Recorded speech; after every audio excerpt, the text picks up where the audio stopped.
Give thanks to the Lord, for he is good. His faithfulness endures forever. The Lord is good, a strong refuge when trouble comes. He is close to those who trust in him. So this video is all about the fruit of the Spirit, that is goodness.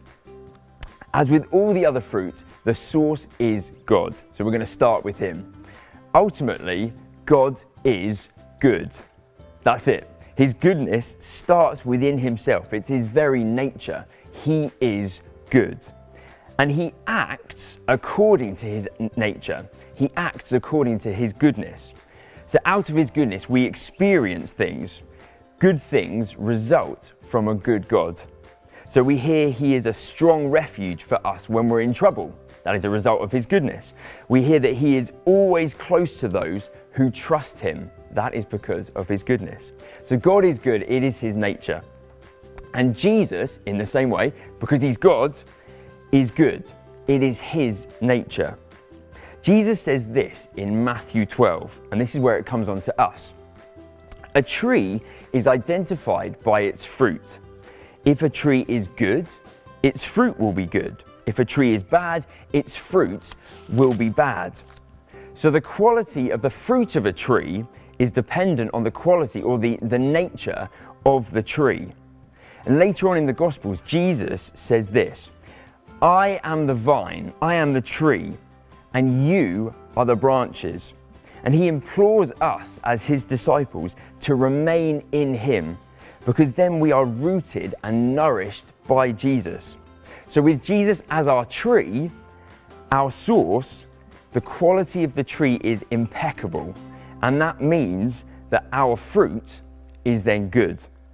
So what does God's goodness in us, what does it look like? So I want to tell you about Tabitha. Her story is in Acts 9. It says this, in the city of Joppa, there was a follower of Jesus named Tabitha. She was always doing good things for people and giving money to those in need. While Peter was in Lydda, Tabitha became sick and died.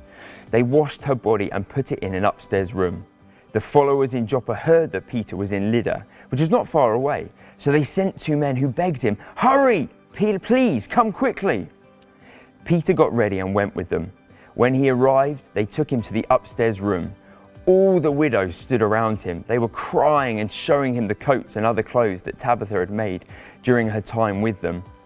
And the story goes on to say that Peter prayed for Tabitha and she is raised to life. Incredible.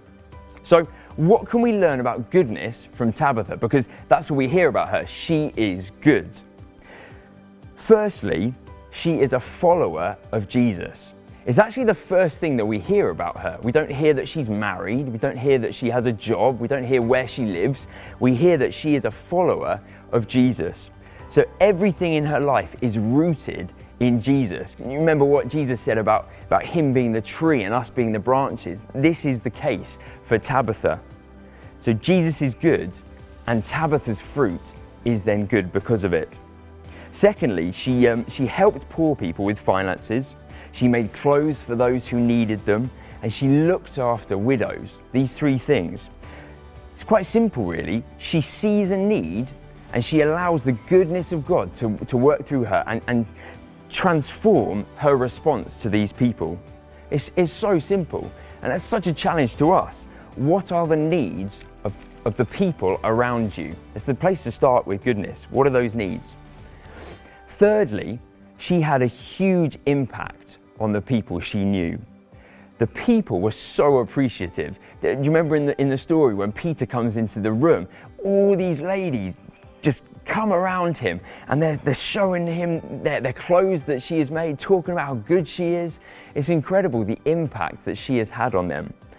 So for us, the goodness of God being evident in us impacts other people, has a huge impact. Finally, this. She is excellent at what she offers. The clothes that she makes for people were not just adequate. We see from the widows that they are wearing them and they are enjoying them and they're showing them off to Peter as he comes into the room. So these clothes were really, really good. So the goodness was not just adequate, it was excellent. So if we are going to bless people, the challenge to us is to take time to get good at it and then be a real blessing. I want to finish with 2 challenges for us. Firstly, to ask God to develop His fruit of goodness in us. And very specifically with this, it is to draw on Jesus as our tree, as our roots, to draw from His goodness. And finally this, ask God to show you the needs of the people around you. So as you're working, as you're living, as you're in school, whatever you're doing, what are the needs of those around you? And then allow the goodness of God to transform those needs. Thank you.